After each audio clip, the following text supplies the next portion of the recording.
And then when Osho left his body, you know, and then probably a new phase of your life would have Absolutely, started. And as it did how was probably that for all of you? us.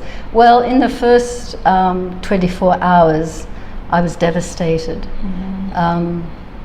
I didn't think I could go on living. It was really that bad. And then in a magical way that happens when you're part of a commune, I felt over the next 6 months, and I was noting things down because I'd had that role through darshan diaries of writing commentary in about what was happening in darshan, but also I took it on myself to record what was happening in the then ashram. So I had that observer's, commentator's eye all the time. So after he left his body, that mindset was still there, and it seemed to me, it felt to me as though as one collective, after he left his body, our energy rose. And you know, things went on exactly the same. The next morning, people were there making eggs. That time there's no Sedex, so we were all doing everything. Yes. People were queuing up for their breakfast, and people were cracking jokes.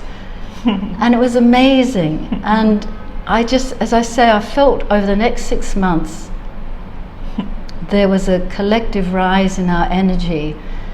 And I thought probably if the press came in, they'd think, oh, these people are deluded, they're some sort of mass hysteria.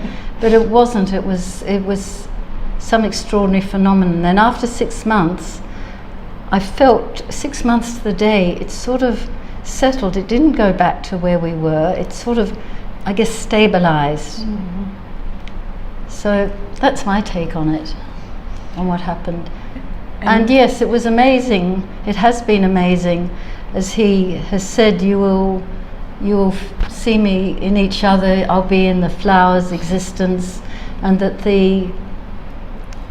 always the connection with him is about silence and meditation.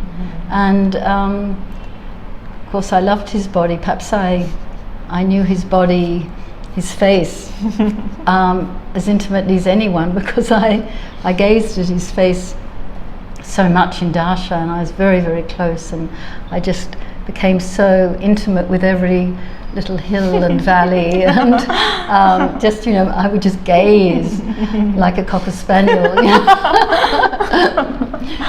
So I loved his face and his beautiful, elegant artist's hands, very feminine, very long and slender.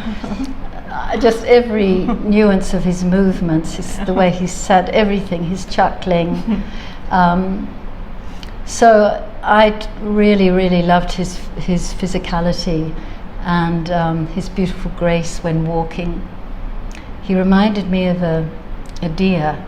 You know, if you see a wild deer on the horizon, they're so delicately built, aren't they? They're beautiful sculpted faces, and their deer ears sticking up, and their long, elegant legs like a ballet dancer.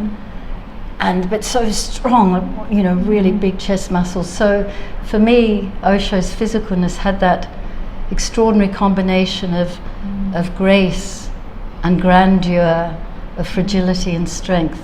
And so to watch him move was just extraordinary. So I loved his whole physical self, and as he said, without the body, we will need to look inside to find him. And so that's what it's been for me to, yes, his body was beautiful, and yes, it was amazing to be around when Osho was in his body, and this is the real work for us to find that same space that he represents, to find it internally.